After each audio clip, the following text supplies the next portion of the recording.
with the private sector and the armed forces, without which we will not be able to deliver the humanitarian relief that we wish to, or achieve those goals. Richard Graham. Mr. Speaker, the US decision to stop funding United Nations Relief and Work Agency support to Palestine risks vital education and healthcare services there. I welcomed its decision to increase funding in the short term, but is this sustainable in the longer term? Minister.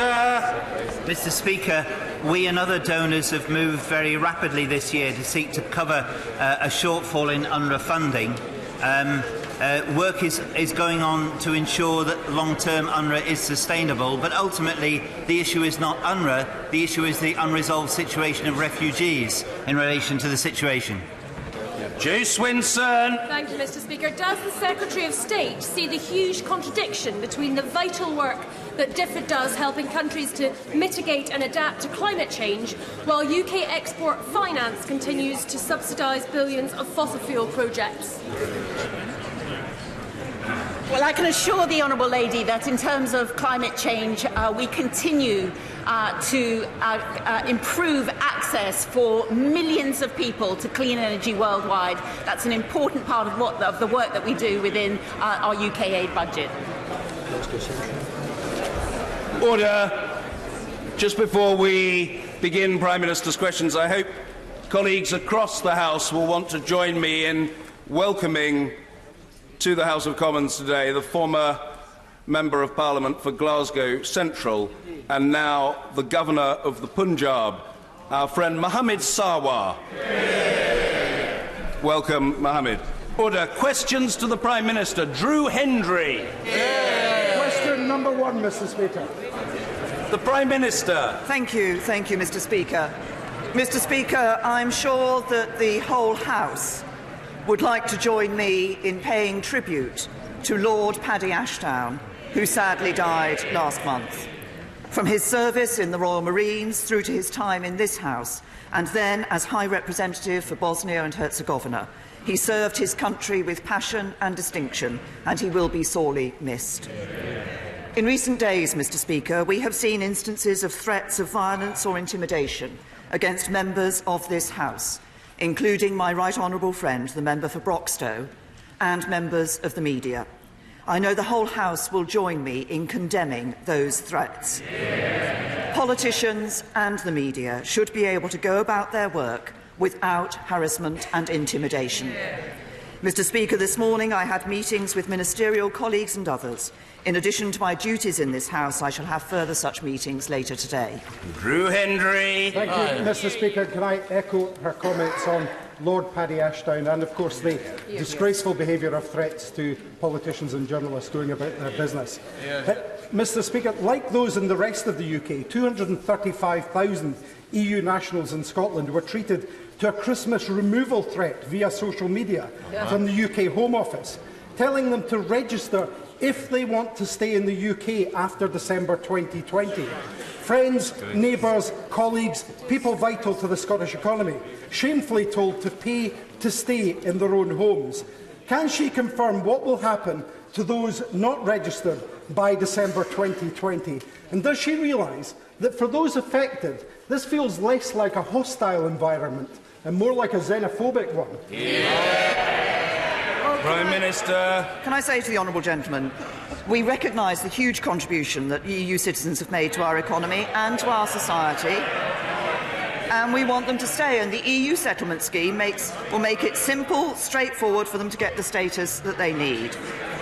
But can I say to the honourable gentleman also, EU citizens have until June 2021 to apply. The cost of applying is less than the cost of renewing a British passport. But if he is concerned about the interests of EU citizens, then he can back the deal which enshrines the EU citizens' rights. Tom Pursglove. Thank you, Mr. Speaker. The Government's commitment to the Armed Forces Covenant is commendable, as is its focus on reducing reoffending.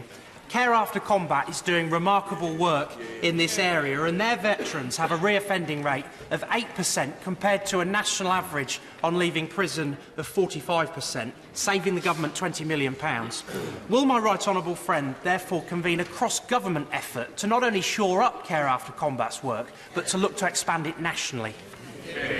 Well, my Minister has raised a very important issue, and first of all, I'd like to pay tribute to those who've served in our armed forces for their courage and their commitment.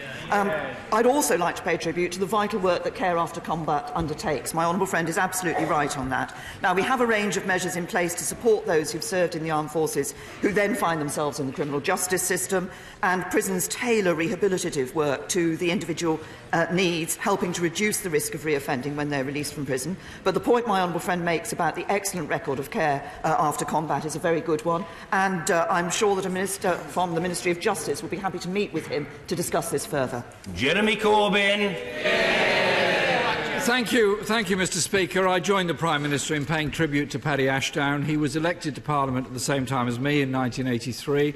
He was a very assiduous constituency MP. He was a very effective Member of Parliament, and he and I spent a lot of evenings voting against what the Thatcher Tory government was doing at that time. I also, Mr. Speaker, agree with the Prime Minister on the point she made about intimidation of members of Parliament and representatives of the media outside this building, as happened a few days ago when the member for Broxtowe and Owen Jones of The Guardian were intimidated outside this building, and I send my support and sympathy to both of them. But we also have to be clear, Mr. Speaker, that intimidation is wrong outside this building, as it is wrong in any other aspect of life in this country, and we have to create a safe space. We have to create a safe space for political debate. You see what I mean, Mr. Speaker? I'm calling for a safe space for political debate. Order, we've got a long way to go. The questions will be heard and the answers will be heard. No amount of heckling, no amount of noise will make any difference to that simple fact. Jeremy Corbyn. Mr. Speaker, I also am sure the whole House would join me in wishing a speedy recovery to the 2 British soldiers who were injured in Syria last week. The Prime Minister scrapped the Brexit vote last month and promised legally binding assurances would be secured at the December EU summit. She failed. She pledged to get these changes over the recess. She failed. Isn't the Prime Minister bringing back exactly the same deal she admitted would be defeated 4 weeks ago? Prime Minister. Can I first of all say to the right honourable gentleman, I absolutely agree with him that there is no place for intimidation in any part of our society. Politicians do need to be able to have a safe space in which to express their opinions, many of which are passionately held. And I hope he will now ask his Shadow Chancellor to withdraw or apologise for the remarks that he made about the former Secretary of State for Work and Pensions. On the matter of Brexit that the right honourable gentleman has raised, perhaps let me update the House. The conclusions of the December European Council went further than before in seeking to address the concerns of this House, and they have legal status. I've been in contact with European leaders since then about MPs' concerns. These discussions have shown that further clarification on the backstop is possible, and those talks will continue over the next few days. But we're also looking at what more we can do domestically to safeguard the interests of the people and businesses of Northern Ireland. And that's why this morning we published a package of commitments that give Northern Ireland a strong voice and role in any decision to bring the backstop into effect. We've also been looking at how Parliament can take a greater role as we take these negotiations on to the next stage. And so I can tell the House that in the event that our future relationship or alternative arrangements are not ready by the end of 2020, Parliament will have a vote on whether to seek to extend the implementation period or bring the backstop into effect. And the Secretary of State for exiting the European Union will be saying more about this during his opening speech in the forthcoming debate. Jeremy Corbyn. Mr. Speaker, no amount of window dressing is going to satisfy members of this House. They want to see clear legal changes to the document that the government presented to this House. The Foreign Secretary said the Prime Minister has not been asking for anything new in her discussions with the European Union. She doesn't tell us, so doesn't that tell us that the Prime Minister has been recklessly wasting time, holding the country to ransom with the threat of no deal in a desperate attempt to blackmail MPs to vote for her hopelessly unpopular deal? Prime Minister. The right honourable gentleman can say what he likes about no deal, but he opposes any deal that the government has negotiated with the European Union. He opposes the deal. He opposes the deal that the EU say is the only deal, and that leaves him with no deal. The only way to avoid no deal is to vote for the deal. If the right honourable gentleman is uncertain about what I am saying, perhaps I can give him a tip. He might like to use a lip reader. The Prime Minister says that it's the only deal available. If that is the case, why wasn't it put to a vote on December the 11th in this House? Why has there been a delay of 5 weeks on this? The Prime Minister said she hopes to get written assurances before the vote next week. So can I ask the Prime Minister this? Will the changes she is looking for be made to the legally binding withdrawal agreement itself? Prime Minister.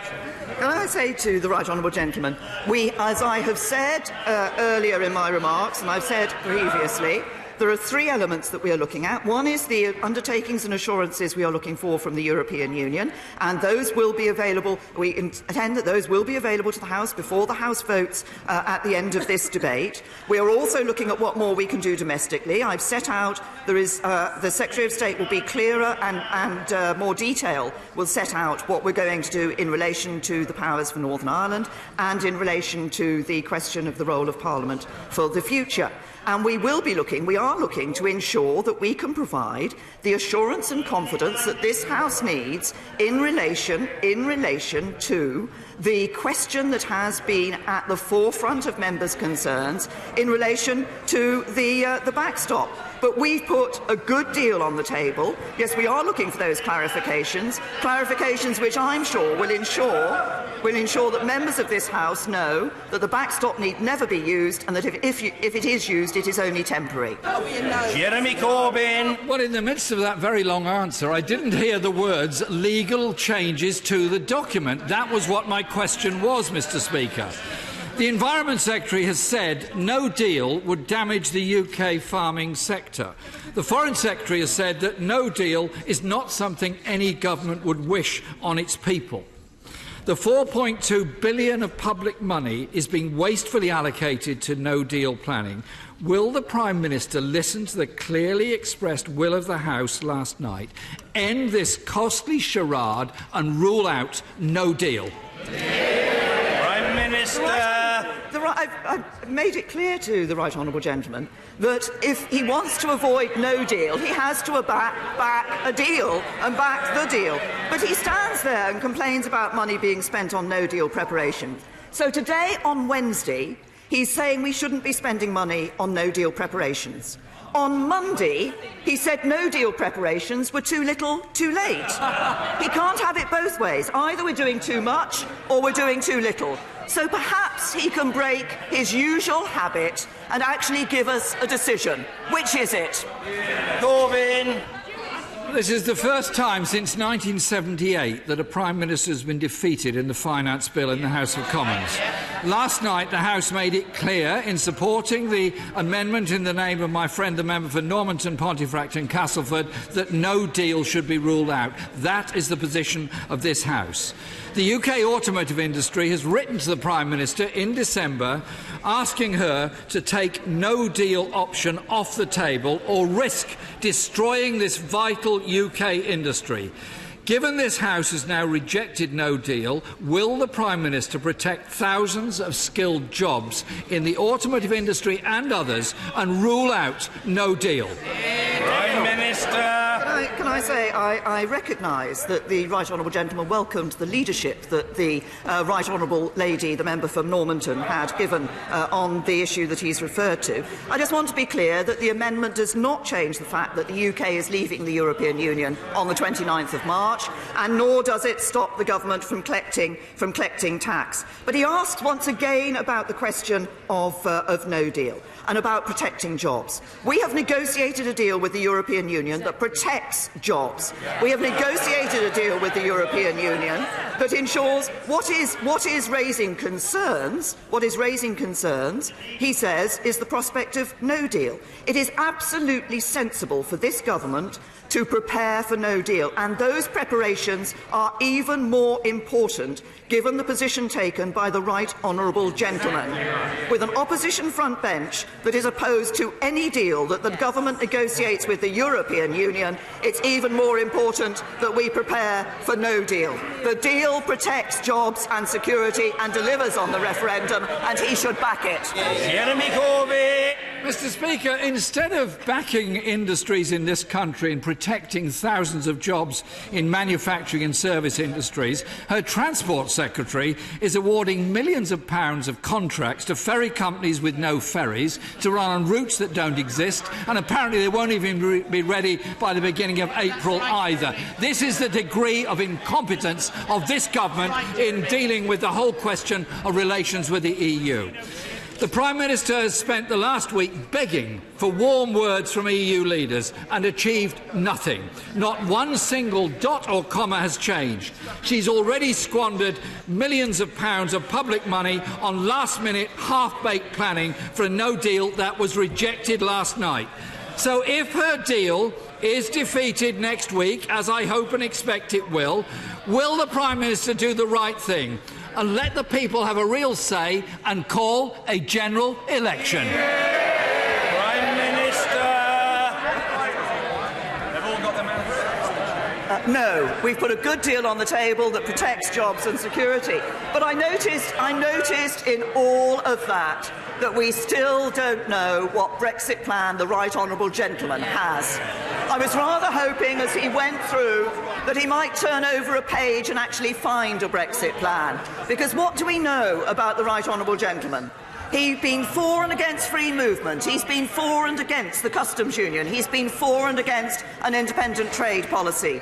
He was a Eurosceptic. Now he's pro the EU. He wanted to trigger Article 50 on day one. Now he wants to delay it. He didn't want money spent on no deal. Now he says it's not enough. The one thing we know about the Right Honourable Gentleman is his Brexit policies are the many, not the few.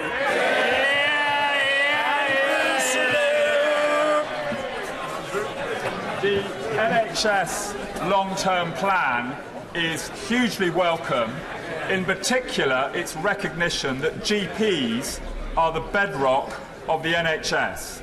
Does the Prime Minister agree that it's vitally important that we do all we can to support GPs to stay in general practice, and that the education training budget must be urgently prioritised to support a wide range of healthcare professionals to support GPs in their practices? Can I say to my honourable friend that he raises a very important point about GPs. And indeed, of course, if he looks at the long-term plan for the NHS, which was launched on Monday, which is being made possible by the £20.5 billion extra we'll be putting into the NHS in 2023-24, he will see that support for the workforce, including GPs, is a very important part of that plan. And indeed, a greater focus on primary care, which will be better for people in helping to keep them out of hospital. At any point in time, 20 to 30% of people in hospital don't need to be there, is an important part of that plan. GPs are an essential element of that. I assure my honourable friend that they will be part of that important workforce planning. Ian Blackford. Thank you, Mr. Speaker. Can I concur with the Prime Minister on her remarks and Paddy Ashdown and make the point that all of us collectively have a responsibility to make sure there is no intimidation in our public life. Mr. Speaker, the Prime Minister delayed the doomed Brexit vote last year on the promise of written concessions from Brussels. Prime Minister, where are they? Can I say to the right honourable gentleman, I set out the position in my first response to the Leader of the Opposition. I suggest he should have listened to it. Ian Blackford. We're used, Mr Speaker, not to getting an answer, and there we have it again. What the Prime Minister promised was that we would get written concessions, that Parliament would have the opportunity to vote on that, and nothing has materialised. A month has passed and nothing has changed. Mr Speaker, last night the Prime Minister suffered another humiliating defeat. When will the Prime Minister face the facts? There is little support for her deal or no deal in this House. The new year began without concessions. The Dublin talks failed without concessions. The debate on her deal restarts today without concessions. Mr Speaker, the Prime Minister is frozen in failure, asking MPs to write a blank cheque for her blindfold Brexit. MPs should not be debating without the full facts. Is it this, or when are the concessions, not just clarifications? When will the Prime Minister guarantee that this House will see the full details before we start the debate this afternoon? The Prime Minister. As I said in response to his first question, I set out the position earlier. I referenced, as he will know, the conclusions of the December European Council, which went further in relation to the issues that I had raised with the European Council than they had gone before, and those have legal status, but we are, of course, working further on those issues. But the right honourable gentleman can't get away from the fact that if he wants to avoid no deal, he has to be willing to agree a deal. The deal that is on the table, that the EU has made clear is the only deal, is the one that the United Kingdom government has negotiated with the European Union, and if he really wants and is concerned about ensuring that we can look ahead with a bright future across the whole of the United Kingdom, he should back that deal. Order. Closed question. Michael Fabricant. Question 11, Mr Speaker. Prime Minister. Thank you. I was pleased to meet the Mayor of the West Midlands last October when my right honourable friend the Chancellor and I visited the Kings Norton headquarters of ADI Group, and we saw firsthand the opportunities that apprenticeships can afford, and that's why we're seeing annual investment in apprenticeships double to nearly £2.5 billion by 2020. It was also an excellent opportunity to see a successful West Midlands company doing its bit to give young people a career, and I'm pleased to say that the latest statistics show employment in the West Midlands has risen by 276,000 since 2010. Michael Fabricant. Well, that's fantastic news, but I think the Prime Minister will agree with me that transport is also the key to employment. And I just want to raise the question of the rail line which lies between Lichfield and Burton, which is currently only used for freight.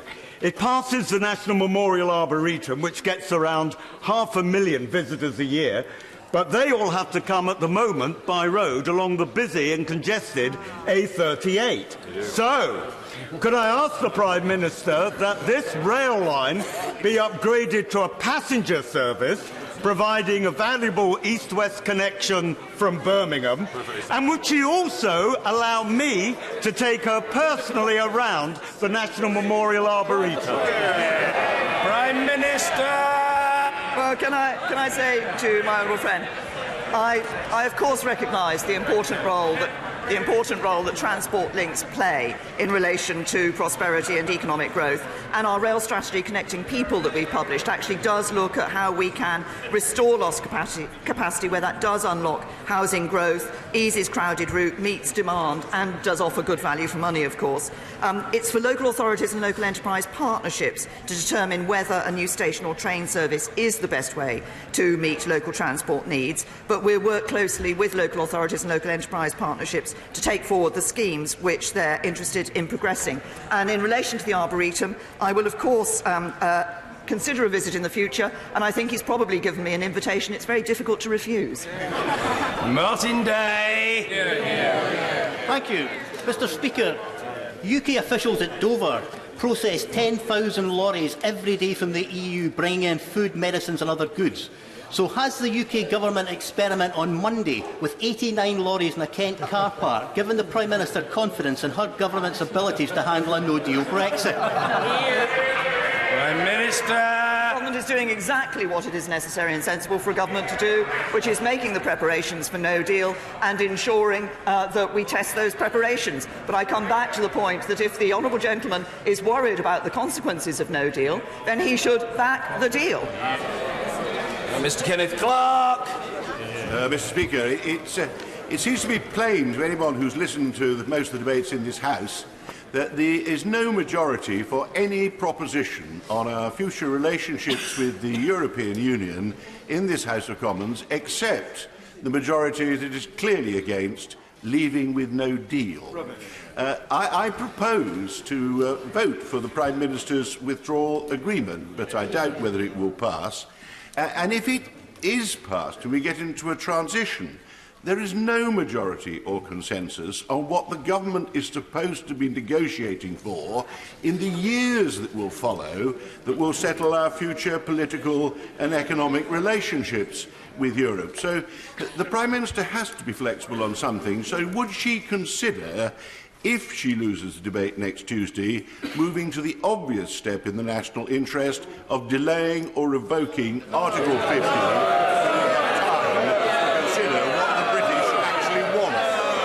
Prime Minister.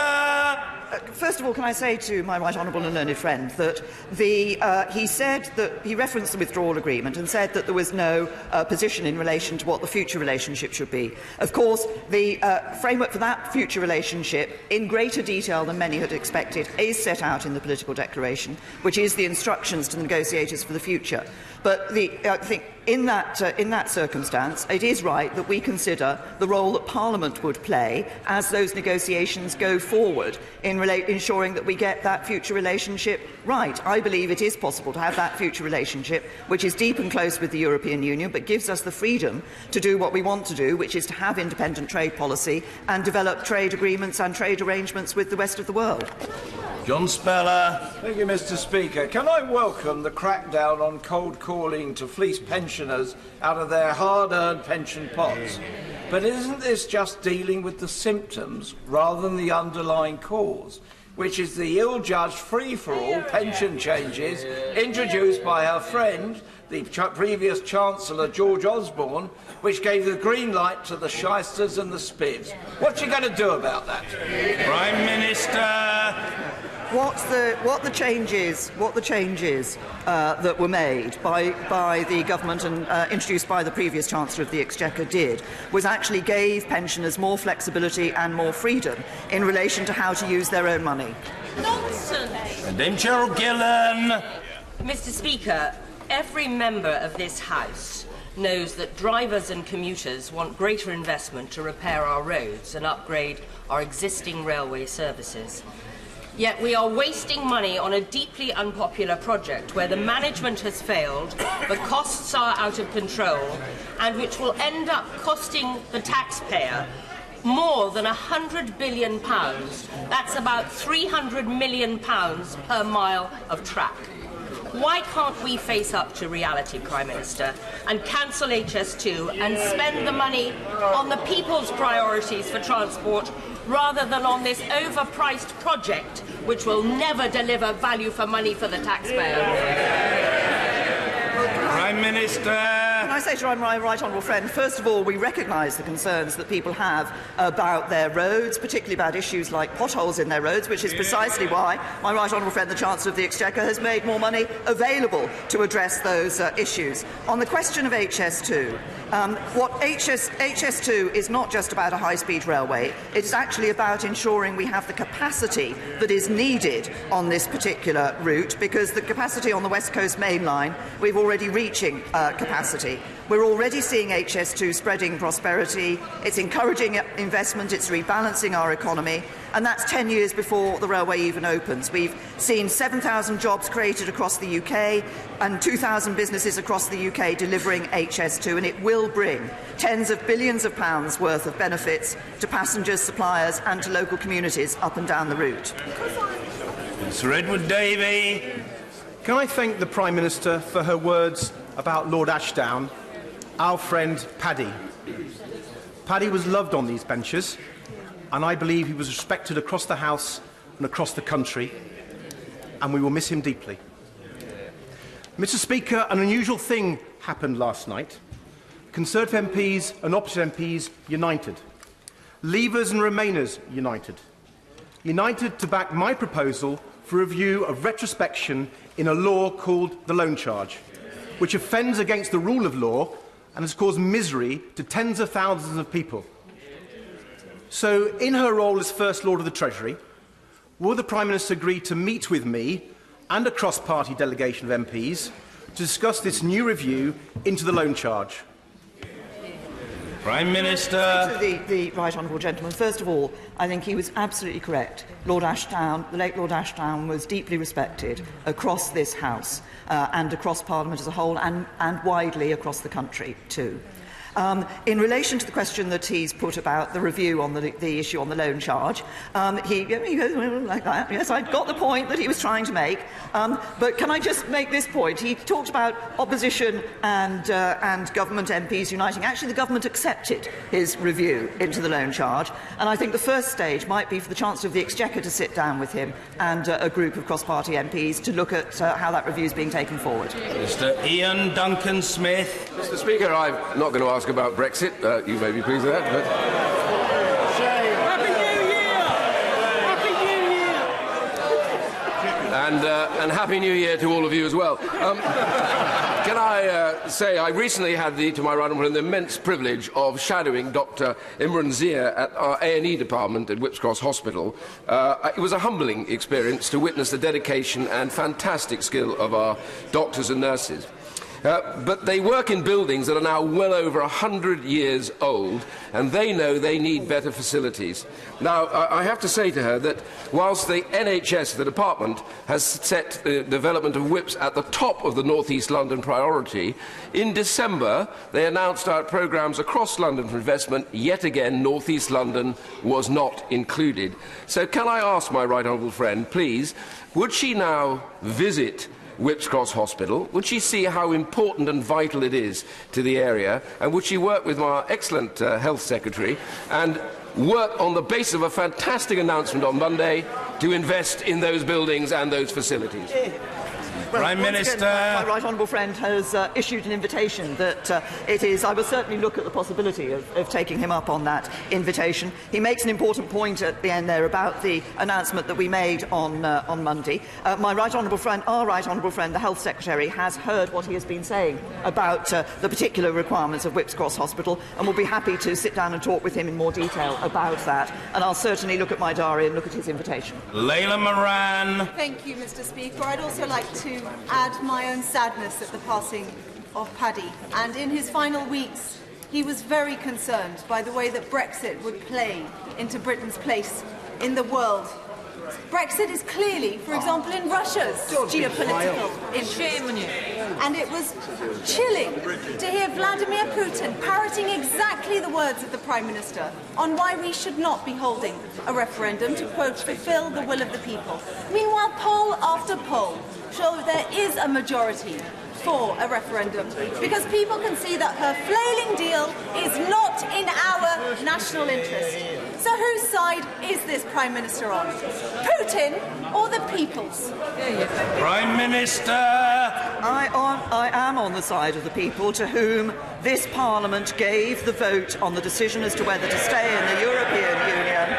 And we will be delivering and respecting that referendum and delivering on Brexit. Maggie Throop. I'm delighted that we've been able to deliver on our manifesto commitment to introduce an energy price cap. Can my right honourable friend outline how this price cap will benefit my constituents across Erewash? Yes. Well, can I say to my honourable friend, the fact that the energy price cap has now come in, I think, is a very important step that this government has taken. I think it's something like 11 million households will benefit from the price cap. It will be saving households money as a result of what this government has done, because we recognise the concern people had about energy prices, and it's this government that has acted to deliver, and her constituents in Erewash will see a benefit as a result. Jill Furness. Mr. Speaker, many of my constituents are employed in the Sheffield steel sector, a beacon of innovation and manufacturing. UK Steel, the body representing steel companies, has been clear that a no deal would be nothing short of a disaster for the sector. Will the Prime Minister confirm she will not be so irresponsible as to consider the option of a no deal and reassure my constituents who are worried about their jobs and their future? Prime Minister! To the Honourable Lady, that I absolutely respect and recognise the role that the steel industry is playing in the United Kingdom. As you know, over recent years, government has taken steps to support the steel industry. She talks about the issue of whether or not we should leave the European Union without a deal. I have been working to ensure that we have a good deal when we leave the European Union. That is the deal that is on the table. And anybody who doesn't want no deal has to accept that the way to ensure there is no deal is to accept and vote for the deal. Hugh Merriman. Thank you very much, Mr. Speaker. On Tuesday, I shall be voting for the Prime Minister's withdrawal agreement. But can I ask the Prime Minister to consider one particular aspect for which I must declare a rather rash... Order. The question from the honourable gentleman must be heard. And as I scarcely heard what he said, I think the honourable gentleman should start again and deliver it. Yes, he should start again and deliver it in full. Mr. Hugh Merriman. Mr. Speaker, I wear my Arsenal tie. Unfortunately, the terraces here are not quite as well behaved as they are at the Emirates. Mr. Speaker, as I was mentioning, I will be voting for the Prime Minister's deal on Tuesday. There is one particular aspect I would like the Prime Minister to look at, for which I have to declare a rather rash financial interest. It relates to page 33 of the withdrawal agreement, where citizens' residency can either be provided free by the UK government or commensurate to existing cost. I rather foolishly, in a Brexit meeting in Bexhill, was so confident that this would be free by the government that I offered to pay the charge to one particular European citizen who was not quite as confident. Mr. Speaker, my question to the Prime Minister is, surely, given this was a decision by the UK public, surely we should be welcoming our friends, our neighbours, our essential workforce from the EU and offering this charge free so that they can stay in this country at our cost. The Prime Minister. To my honourable friend, obviously I recognise the concern that he's raised. The fee of £65 to apply for status under the scheme is in line with the current cost of obtaining permanent residence documentation, and it will contribute, of course, to the overall costs of the system. But applications will be free of charge for those who hold valid permanent residence documentation or valid indefinite leave to enter or remain, and for children being looked after by a local authority. And where an application is granted pre-settled status under the scheme, there will from April 2019 be no fee when they apply for settled status. And as I said earlier in response to another member, the EU settlement scheme actually will make it simple and straightforward for people to get the status that they need. Stephen Kinnock. Thank you, Mr. Speaker. This week our cross-party group, Norway Plus, published Common Market 2.0, a clear plan that respects the 52/48 mandate, addresses concerns about free movement, protects jobs in my Aberavon constituency and helps to reunite our deeply divided country. If the Prime Minister's deal is rejected on Tuesday, will she then give the House the opportunity to vote on a range of the options, including Common Market 2.0, and will she be giving her benches a free vote on those options? Prime Minister. Gentlemen, as he knows, I am working to ensure that the deal that has been negotiated by the UK government with the European Union is voted positively on by this Parliament, because it is a good deal. It does what he wants. It protects jobs and security. It also delivers in full on the referendum result, which is a key issue. I believe we owe it to people to deliver what they wanted, which was control of money, borders and laws, and that's what the deal does. Jack Lepresti. Thank you, Mr. Speaker. Can I thank my right honourable friend for ensuring our manifesto commitment to scrapping tolls on the Severn Bridge crossings has been met. This will put £1,400 a year into the pockets of thousands of motorists, many of which are my constituents, and does she agree this will help transform the economies of the South West and South Wales? Yes, can I say to my honourable friend, I think this is an important step that the government has taken. It is one that was advocated, I know, by individual members and and by the Secretary of State for Wales, and it will indeed, I believe, have a very positive economic effect on Wales, but also a positive economic effect on the South West and indeed on constituencies like my honourable friends. Mr. Clive Betts. Thank you, Mr. Speaker. The Local Government Association has produced figures showing that councils of all political persuasions overspent their children's services budget by £800 million last year. The figure for Sheffield was £12 million. This is totally due to the fact that the number of children in care has risen to a 10-year high. In the light of that pressure, does the Prime Minister accept that the £84 million over 5 years offered by the Chancellor in the budget is totally inadequate? And without extra funding, either these vulnerable children will not get the care they need, or the other important services, such as parks and libraries, will get further cuts at a time the Prime Minister has told us that austerity has come to an end. What can I say to the honourable gentleman? He's quoted the £84 million. That was actually for a pilot, which is about keeping more children at home with their families safely. We did announce overall an extra £410 million at budget for social care, which includes children, and spending on the most vulnerable children has increased by over £1.5 billion since 2010. But we're also taking a number of other steps. For example, the work that we're doing to increase the number of children's social workers, the appointment of the chief social worker for children, introducing frontline and step up, getting quality candidates into social care careers. These are important steps. The honourable gentleman talks about money. Actually, it's about ensuring that the service that is provided is the right one, and that's why we do it. That's why we do it across the board, and that's why we're looking at those issues around those social workers. Sir David Amis. Further house to my entry in the Register of Interest. Ever since former President Gayoom introduced democracy into the Maldives, legitimacy has been challenged. And just like the prophets of doom around Brexit, the recent elections went ahead with no violence and President Solly was elected with a great majority.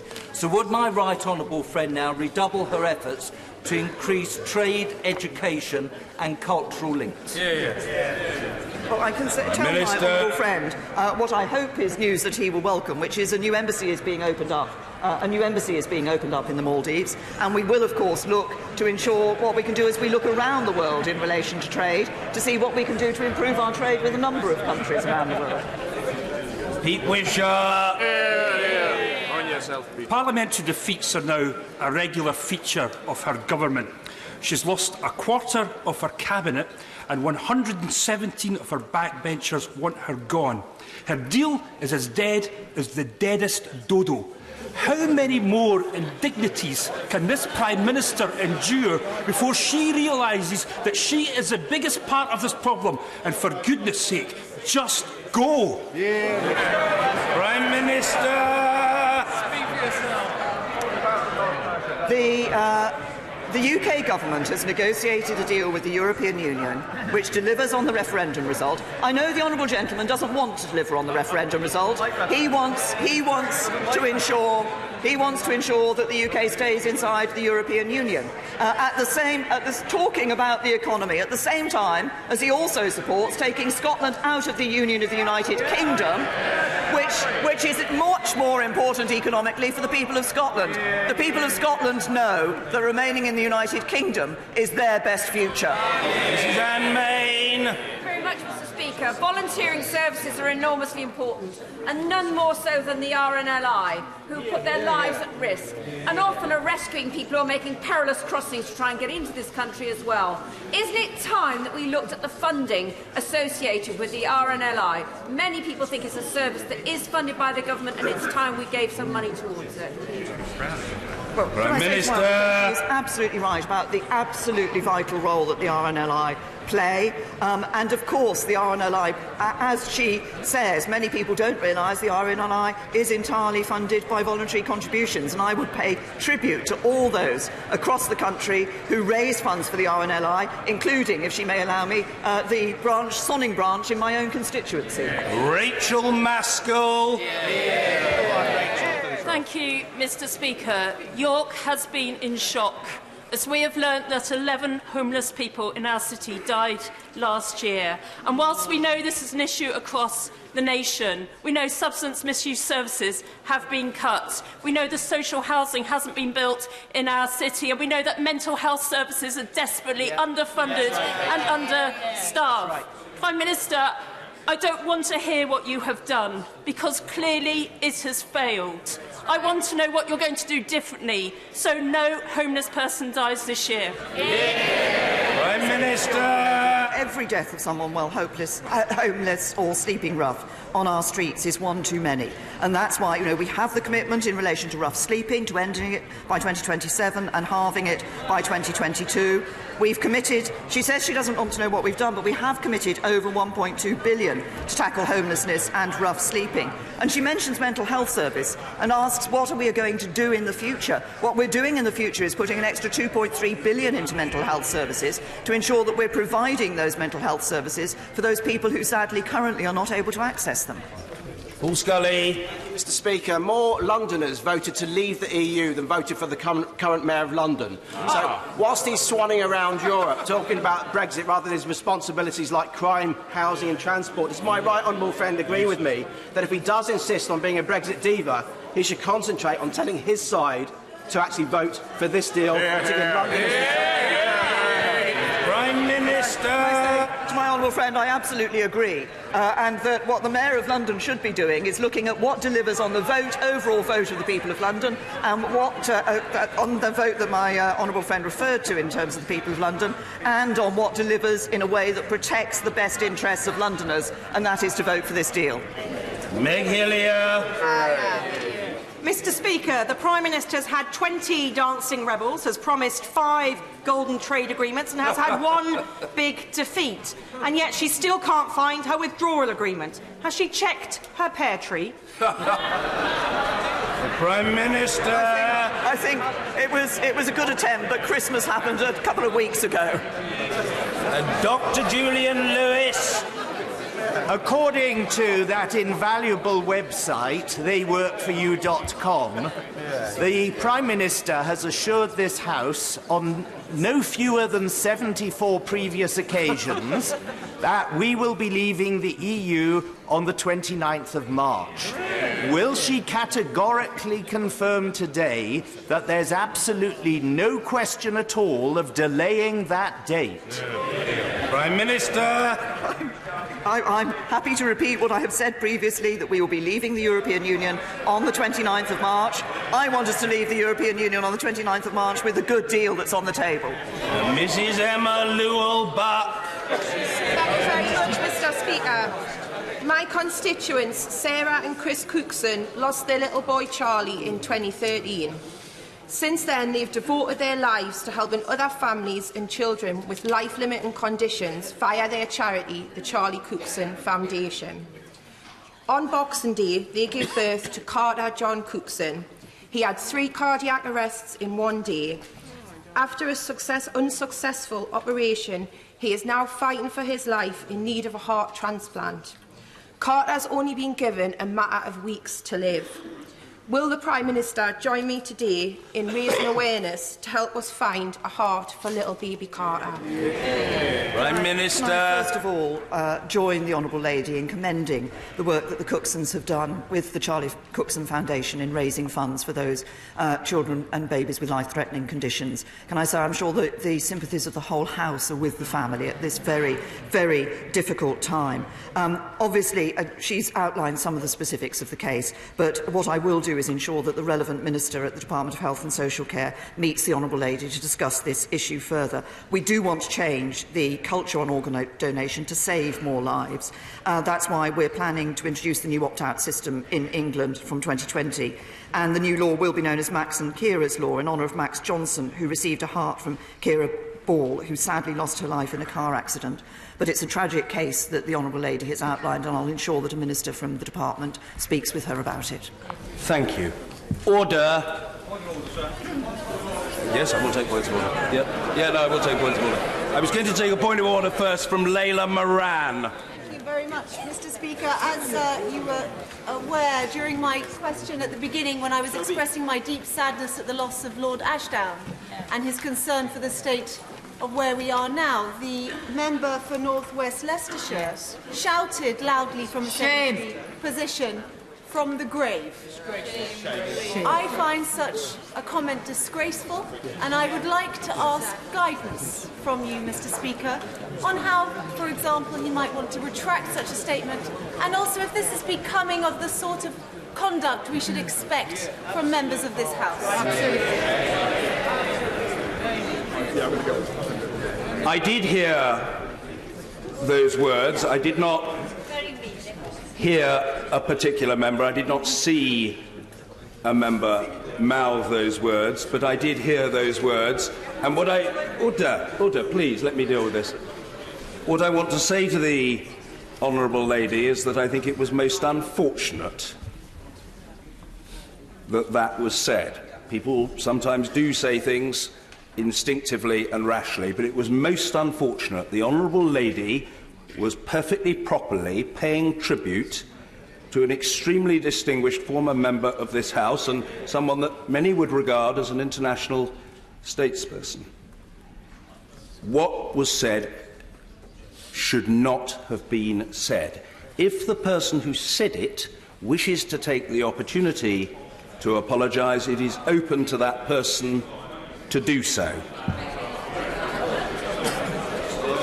I think it's a point of order, Mr. Andrew Bridgen. Thank you. Speaker, I will apologise for my remarks if any offence was caused to any members of the House. The honourable gentleman's words stand, and I thank him for what he has said. Yes, indeed. Point of order, Mr. Peter Bone. Mr. Speaker, as you know, I've always regarded you as an exceptional Speaker and a Defender of Parliament, which I continue to do so. But I also regard the clerks of the House in exactly the same light. Now, yesterday, late last night, I went into the table office to look at the Business of House number 2 motion to see what shenanigans the government was up to. And it had been published, and I thought of proposing an amendment to that. But I was told that would be totally out of order and that there were no other amendments filed. Today on the order paper, there is an amendment to that, and that puts me in, I think, somewhat of an unfortunate position. And I wonder if you could rule on what action might be taken. Well, I'm grateful to the honourable gentleman for his point of order, and first of all, let me thank him for his kind remarks that prefaced his inquiry. This is the first I've learned of the matter, and that makes it difficult for me to give immediate advice. It is a matter upon which I might need to reflect before giving him what I would call substantive advice. Obviously, I was not aware of the honourable gentleman's visit to the table office, of which he has now informed me. I understand that he is telling me that he was advised that the motion was unamendable, and I don't know whether he went into the table office before the Right Honourable and Learned Gentleman, the member for Beaconsfield, or after. All I know is that, in my understanding, the motion is amendable. Order. In my understanding, the motion is amendable. I'm clear in my mind about that. So, insofar as the honourable gentleman is disappointed that he wasn't able to table an amendment, I understand that. Whether there is an opportunity for him to do so now seems doubtful, but I have no objection to him. I would have had no objection to him seeking to table an amendment, but I wasn't aware that he was attempting to do so. That's my honest answer to him, and I absolutely accept that he is a person of complete integrity and will always try to do the right thing. And the same goes for me. I'm trying to do the right thing and to make the right judgments. That is what I have tried to do, and I will go on doing. A point of order, Mr. Eddie Hughes. Thank you very much, Mr. Speaker, and I hope you will bear with me as a relatively new member who hasn't raised a point of order before. I'm sure there might be some inaccuracy in the process. But anyway, given the comments you just made, Mr. Speaker, I wonder if you could point me towards the precedent that would allow for what seems to be an unamendable motion to be amended so that I could be informed. the honourable gentleman. I'm not in the business of invoking precedent, nor am I under any obligation to do so. I think the honourable gentleman will know that it is the long-established practice of this House that the Speaker in the chair makes judgments upon the makes judgments upon the selection of amendments, and the order and those judgments are not questioned by members of the House. I am clear in my mind that I have taken the right course. Let me say this by way of explanation to the honourable gentleman and to the House. The motion in the Prime Minister's name is indeed a variation of the order agreed by the House on the 4th of December. Under paragraph 9 of that order, the question on any motion to vary the order should be put forthwith. I interpret that to mean that there can be no debate. But the terms of the order, I must advise the House, do not say that no amendment can be selected or moved. I cannot allow debate, but I have selected the amendment in the name of the Right Honourable and Learned Gentleman, the member for Beaconsfield. At the appropriate point, I will invite him to move it once the motion has been moved. That is the position. Yes, indeed. Yes, indeed. A point of order, Mr. Mark Francois. Thank you. Thank you, Mr. Speaker. For the convenience of the House, I have brought with me a